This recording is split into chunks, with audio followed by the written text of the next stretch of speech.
legend of Kendi's Salon. In the heart of the vibrant village of Kifaru, nestled between rolling hills and thick forests, stood a small yet renowned establishment, Kendi's Salon. For years, this unassuming salon had been the talk of the village and beyond, drawing people from all walks of life, eager to experience the magic that only Kendi could offer. It wasn't just any ordinary salon. It was a place where time seemed to bend to the will of its owner. Kendi herself was a woman of quiet grace and unmatched skill. She moved with the precision of a master artisan, her hands weaving through strands of hair with a speed that was almost supernatural. It was said that Kendi could braid the most intricate styles in less than an hour, styles that would take other skilled stylists days to complete. Women who visited her salon would leave not only looking beautiful, but also marveling at how little time it took.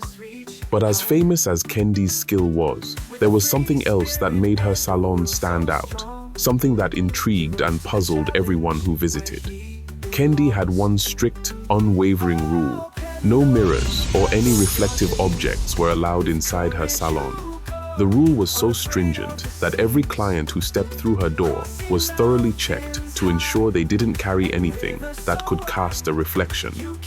Any violation of this rule was met with Kendi's immediate and severe disapproval.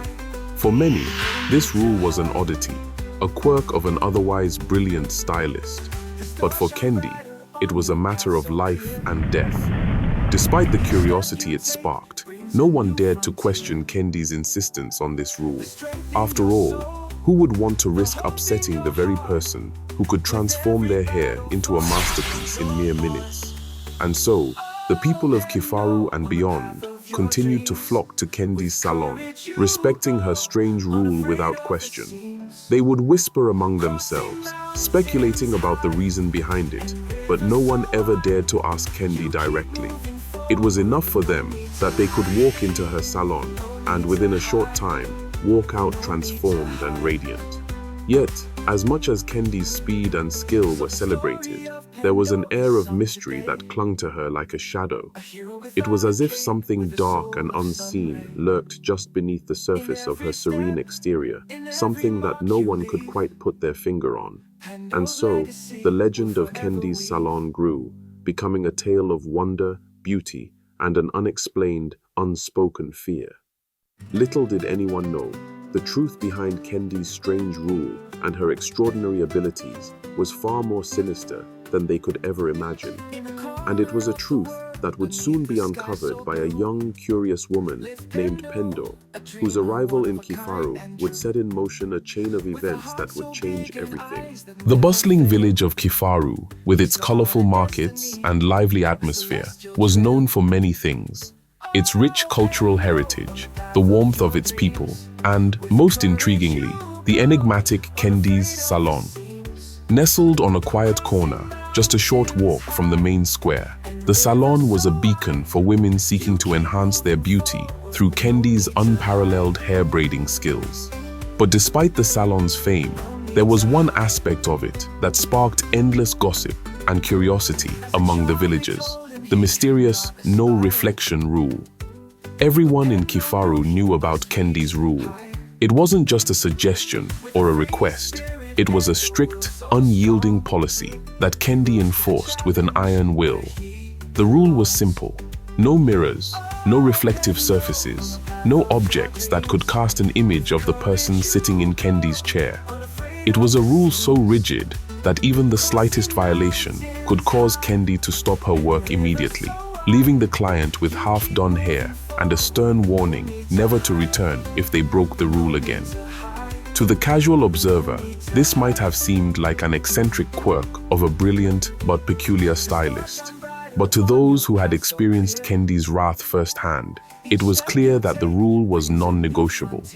Stories circulated around the village about the few times clients had accidentally brought a compact mirror or a shiny phone case into the salon. Each time, Kendi's reaction had been swift and severe. She would freeze in place, her hands stopping mid-braid, her face going pale as she stared at the offending object as though it were something vile and dangerous. The atmosphere in the salon would shift dramatically, turning tense and uncomfortable until the reflective object was removed from the premises. For many of Kendi's clients, this rule was nothing more than a small inconvenience, a curious detail that added to the mystique of the salon.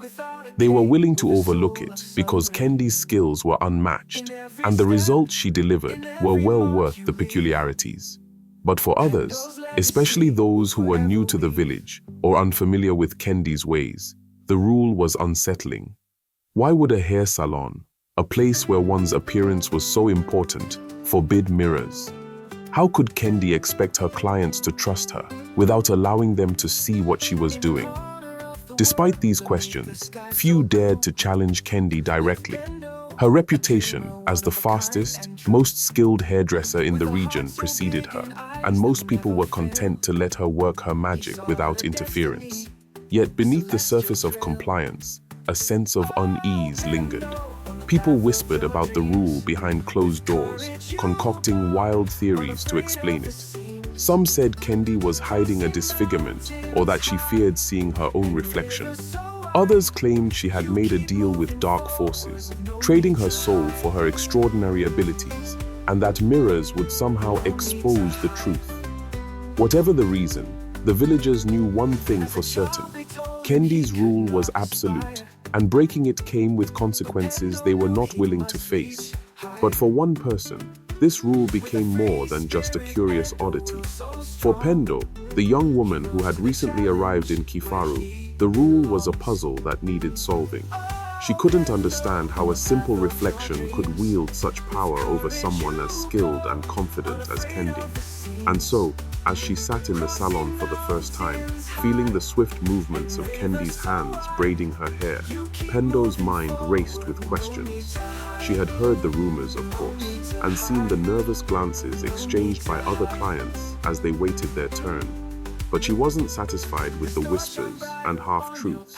Pendo was a person driven by curiosity, someone who couldn't simply accept things at face value. There was something more to this rule, something deeper, and she was determined to find out what it was. As she watched Kendi work with an intensity that seemed almost inhuman, Pendo wondered if anyone had ever dared to ask Kendi directly about the rule. Did Kendi herself even know why she enforced it so strictly, or was she just as much a victim of it as her clients were? Pendo's thoughts swirled as she considered the possibilities. She knew she needed to approach this mystery with caution. Kendi was respected and feared in equal measure, and Pendo didn't want to become the next cautionary tale told around the village.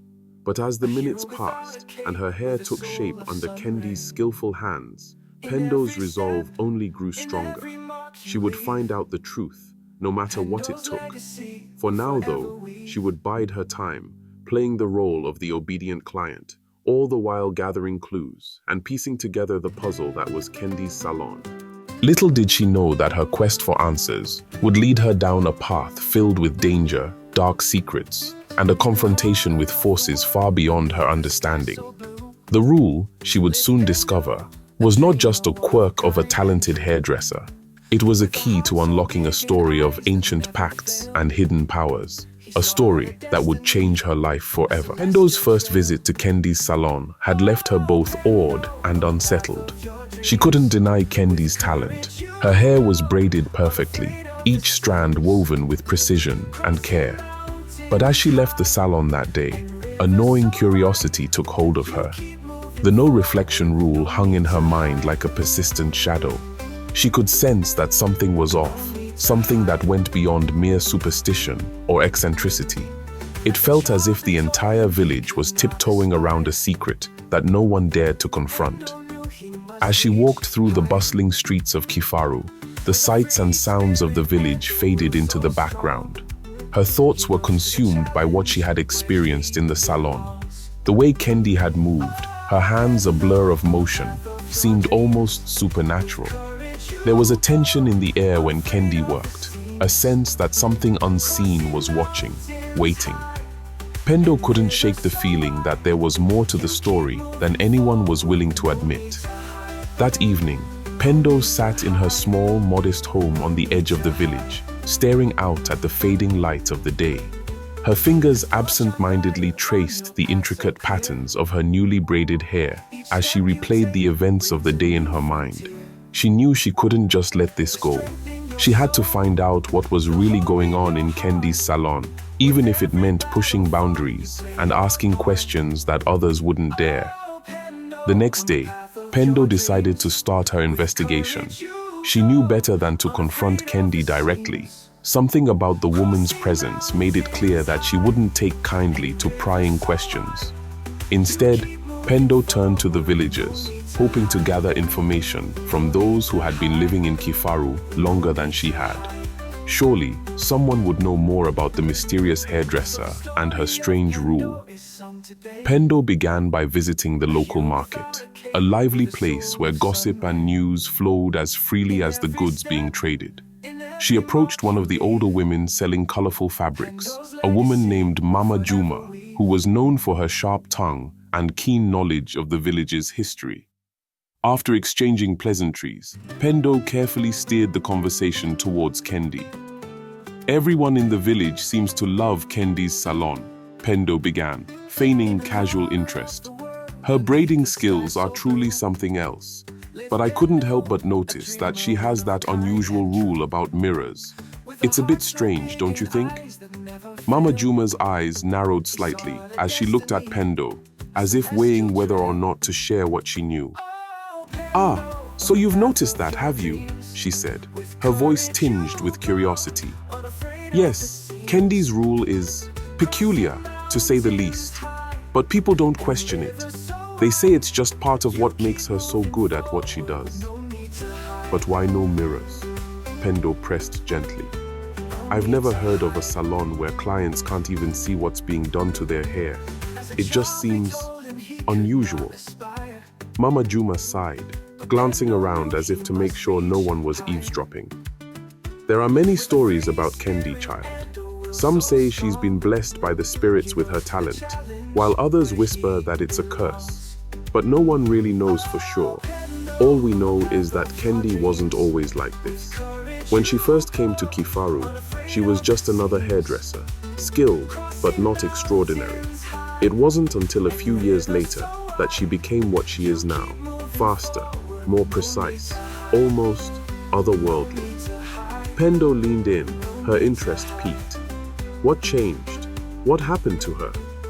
Mama Juma hesitated, her fingers idly twisting the edge of a fabric. "That's the thing, no one knows exactly. But around the time she started enforcing that no reflection rule, people noticed the difference. Some say she had a brush with something dark, something that gave her these abilities in exchange for something else. Others think it's just a strange quirk, a superstition she picked up along the way. But whatever the case, Kendi is not someone to be trifled with. She guards her secrets closely, and those who've tried to pry too deeply have regretted it."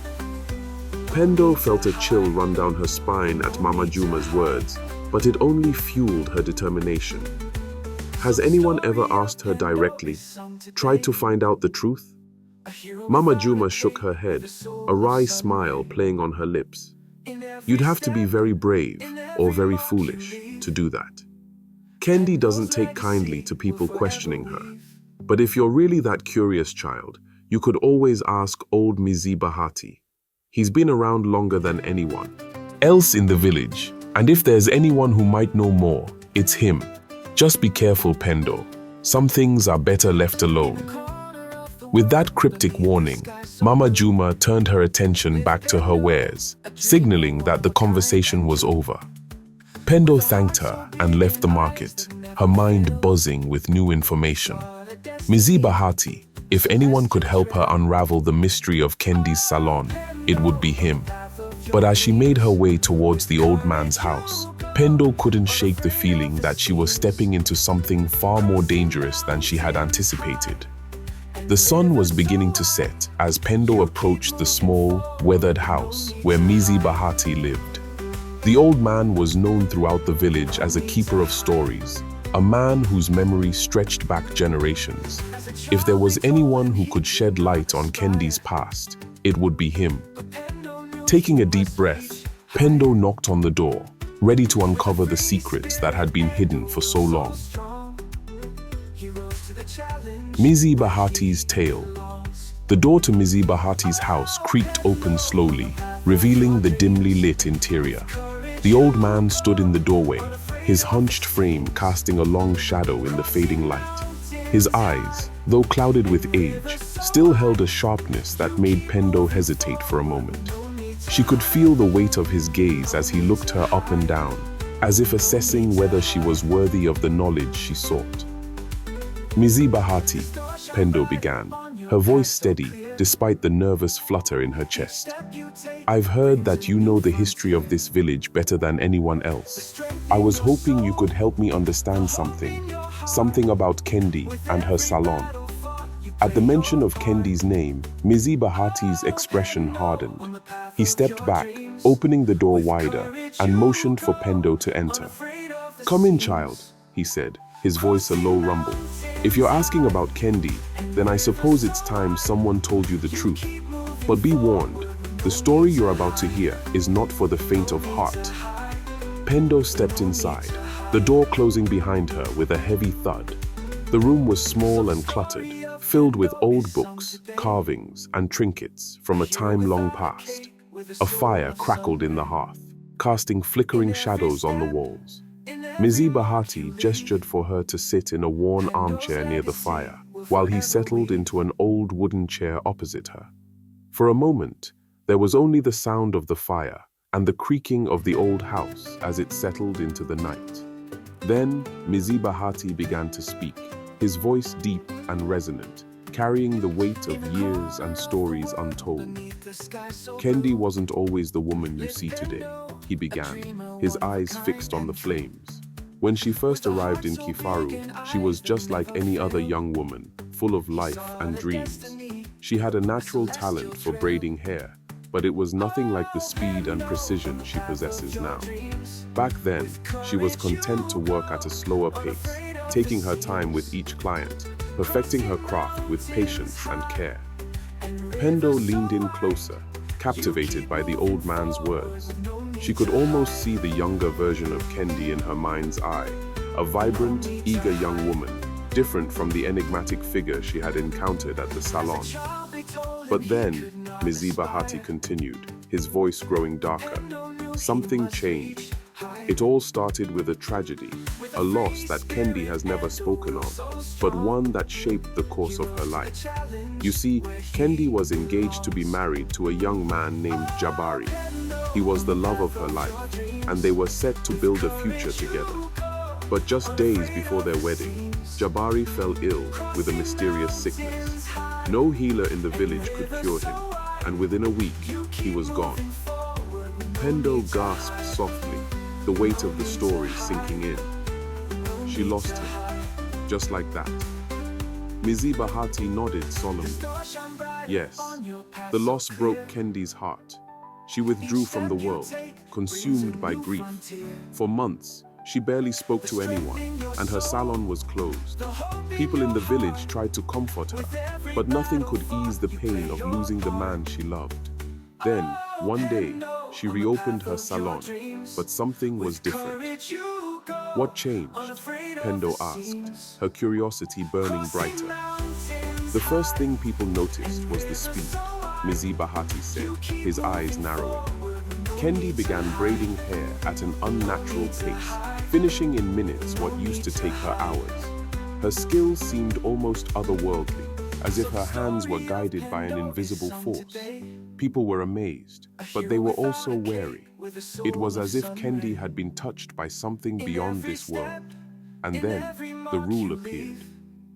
The no reflection rule, Pendo murmured, the pieces of the puzzle starting to come together.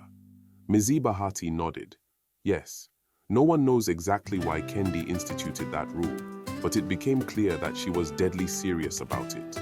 Some say she made a pact with a spirit, trading her sorrow for the power to work faster and better than anyone else. Others believe she's haunted by Jabari's spirit, that he's the one who helps her braid, and that mirrors would reveal his presence. Whatever the truth is, it's something Kendi guards fiercely. She's never explained it to anyone, And those who've tried to defy her rule, well, they've paid the price. Pendo felt a chill run down her spine. The stories she had heard at the market now seemed more than just idle gossip. They were pieces of a dark, tragic tale that had its roots in a deep, unhealed wound. "What happened to those who broke the rule?" she asked, her voice barely above a whisper. Mzee Bahati's gaze met hers, his eyes reflecting the flickering flames. "They say that those who brought mirrors or any reflective object into Kendi's salon found themselves facing Kendi's wrath. She would fly into a rage, her calm demeanor shattered in an instant. Some were thrown out of the salon, never to return. Others claimed that strange things happened to them afterward. Illnesses, misfortune, nightmares that wouldn't go away. It's as if the spirits themselves were protecting Kendi, or perhaps punishing those who dared to challenge the pact she made." Pendo shuddered, realizing just how deep and dangerous the mystery truly was. Kendi's grief, her sudden transformation, the unbreakable rule, it all pointed to something far more sinister than she had anticipated. Yet, despite the fear that gnawed at her, Pendo couldn't let go of her quest for the truth. "What do you think, Mzee Bahati?" she asked, her voice steady despite her growing unease. "Do you believe that Kendi made a deal with something otherworldly?" The old man sighed, his expression softening as he considered her question. "I've lived long enough to know that the world is full of mysteries, child. There are forces out there that we can't see or understand, and sometimes, in our darkest moments, we turn to those forces for help. Whether Kendi did this or not, I cannot say for sure, but I do know this. Whatever happened to her, it changed her, and it's up to you to decide whether you want to dig deeper into that darkness or let it be." Pendo sat in silence, absorbing the weight of Mzee Bahati's words. She had come here seeking answers, and she had found them, at least part of them. But with those answers came new questions, new uncertainties that threatened to pull her deeper into the shadows of Kendi's past. As she left Mzee Bahati's house that night, the old man's final words echoed in her mind. The path she was on was not an easy one, and the stakes were higher than she had ever imagined. But Pendo knew she couldn't turn back now. The truth, whatever it was out there, and she was determined to find it, even if it meant confronting the darkness that lay at the heart of Kendi's salon. Mzee Bahati's tale had given her much to ponder, but it also solidified her resolve. She knew that if she wanted to uncover the full truth behind Kendi's mysterious power and the strange no-reflection rule, she needed to approach the situation carefully. Charging in without a plan could be disastrous, not just for her, but potentially for Kendi as well. Pendo decided that the best way forward was to gather more information before making any direct move. She needed to understand how Kendi's abilities worked and why the mirrors were such a threat. But more importantly, she needed to figure out how to help Kendi, if what Mzee Bahati suggested was true, that Kendi was bound by a dark pact or haunted by a spirit. Pendo's mission was no longer just about satisfying her curiosity. It was about saving a woman who might be trapped in a nightmare. The first step in her plan was to visit the salon again, this time with a much keener eye. She would observe Kendi closely, paying attention to every detail, her movements, her expressions, and anything that might hint at the presence of an unseen force. But Pendo knew she couldn't risk bringing a mirror or reflective object into the salon just yet. That would be too reckless, especially after hearing about what happened to those who had tried before. Instead, she would go under the guise of needing another hairstyle, something simple that would give her time to observe without arousing suspicion. She chose a style that required delicate work, one that would take longer than the usual quick braids. This would give her more time to watch and think, to see if she could detect the presence of the spirit or whatever was aiding Kendi. Pendo arrived at the salon later that afternoon, her heart pounding with anticipation. The familiar scent of hair products and the hum of clients chatting greeted her as she stepped inside.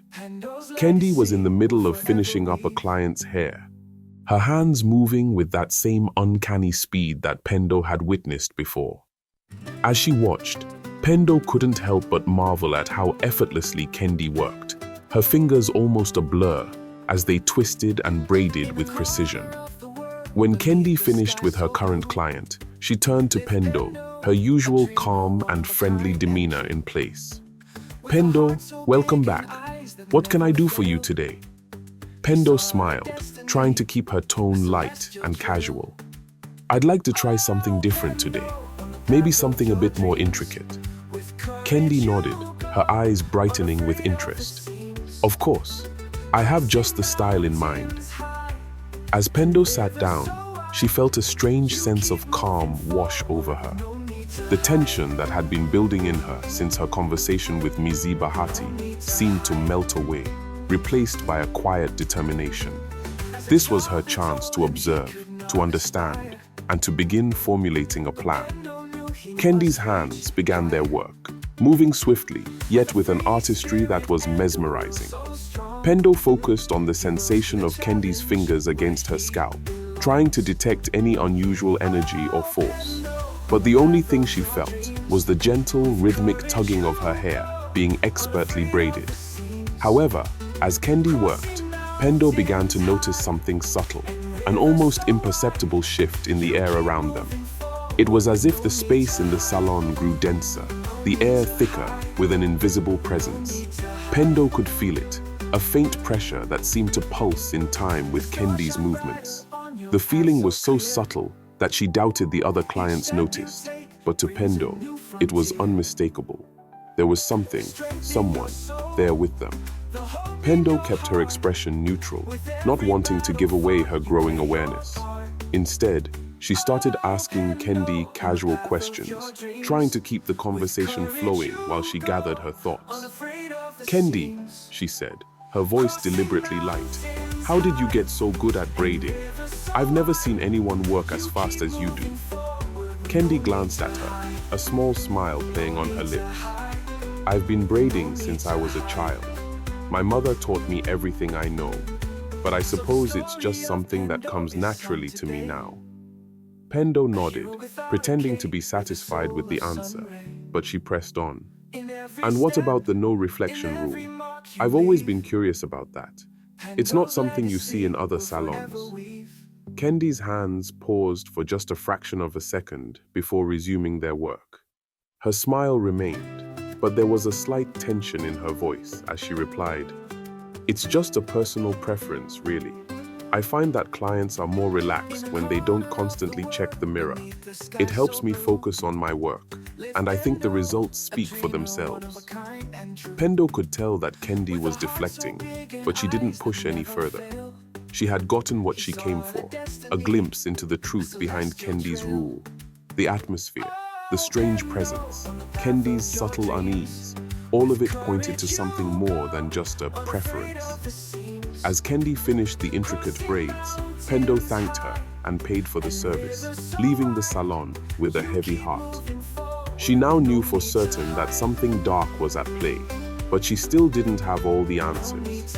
She needed to understand the full extent of Kendi's situation before she could figure out how to help her. That night, as she lay in bed, Pendo turned over everything she had learned. She thought of Mizi Bahati's words, of the old tales of spirits and pacts, of the pressure she had felt in the salon. It was clear that whatever force was aiding Kendi, it was powerful and dangerous. But Pendo also knew that she couldn't just leave things as they were. If there was any way to free Kendi from this curse, she had to find it. The next step in her plan was clear. She needed to return to Mizi Bahati to learn more about the nature of spirits and how one might go about breaking a pact or banishing a haunting. But more than that, she needed to find someone who could help her, a person who understood the spiritual realm better than anyone else in Kifaru. Pendo was about to embark on a journey into the heart of the village's oldest, most guarded secrets. She had no idea what she would find or what it would cost her. But she knew one thing for certain. She wouldn't rest until she had freed Kendi from the darkness that bound her. The sun was barely peeking over the horizon when Pendo set out for the forest on the outskirts of Kifaru. The journey to find the village's most revered spiritualist, known simply as the Sage of the Forest, was not one to be taken lightly. Legends spoke of the sage as a figure of great wisdom and power, capable of delving into the unseen realms and communicating with forces beyond the mortal plane. If anyone could help Pendo understand the nature of the spirit bound to Kendi, it would be this elusive figure. As Pendo walked through the dense underbrush, she could feel the forest coming alive around her. The chirping of birds, the rustle of leaves, and the occasional sighting of small woodland creatures made the journey feel both magical and daunting. The forest, with its towering trees and intricate web of vines, had always been a place of mystery and reverence in Kifaru. It was said that the sage dwelled deep within, a guardian of ancient knowledge and secrets. The path was not marked, and Pendo relied on the vague directions she had received from villagers. She had to navigate through the thick foliage, her senses sharp and her mind alert for any sign that might lead her to her destination. The air grew cooler as she ventured deeper, and the light dimmed to a soft emerald hue filtered through the dense canopy above. After what felt like hours of walking, Pendo came upon a clearing bathed in dappled sunlight. At the center stood a modest hut made of interwoven branches and leaves. It was almost camouflaged within the forest, blending seamlessly with its surroundings. Pendo approached cautiously, her heart pounding with a mix of excitement and trepidation. She knocked gently on the wooden door, which was adorned with intricate carvings of animals and symbols. The door creaked open slowly, revealing a dimly lit interior filled with the scent of incense and herbs. The room was sparsely furnished, with shelves lined with ancient tomes, jars of dried plants, and various mystical artifacts. Seated at a low wooden table was the Sage of the Forest, an elderly figure with a serene countenance. Her skin was dark and weathered, and her long silver hair was wrapped in an intricate head wrap. Her eyes, though aged, held a sharp and penetrating gaze that seemed to see through to Pendo's very soul. "Welcome, traveler," the sage said, her voice gentle yet commanding. "I have been expecting you." Pendo was taken aback by the sage's immediate recognition. You knew I was coming?" The sage nodded. "The forest speaks to me. It carries whispers of those who seek the truth. You are here because you seek to understand the darkness that binds Kendi." Pendo nodded, feeling a sense of relief and awe. "Yes, that's right. I've been trying to uncover the nature of the spirit that aids her. Mizibahati told me that she may be bound by a dark pact, and I need to understand how to help her. Can you guide me?" The sage gestured for Pendo to sit, and she did so, feeling a wave of calm wash over her. "The spirit you speak of is indeed a powerful one, and it has a grip on Kendi that is not easily broken. But before we can discuss how to free her, you must first understand the nature of the spirit and the pact that binds her." Pendo listened intently as the sage began to speak of ancient lore and spiritual matters. The sage explained that spirits, both benevolent and malevolent, were drawn to places of great emotional energy. They could form pacts with humans, offering them power or knowledge in exchange for a piece of their soul or their service.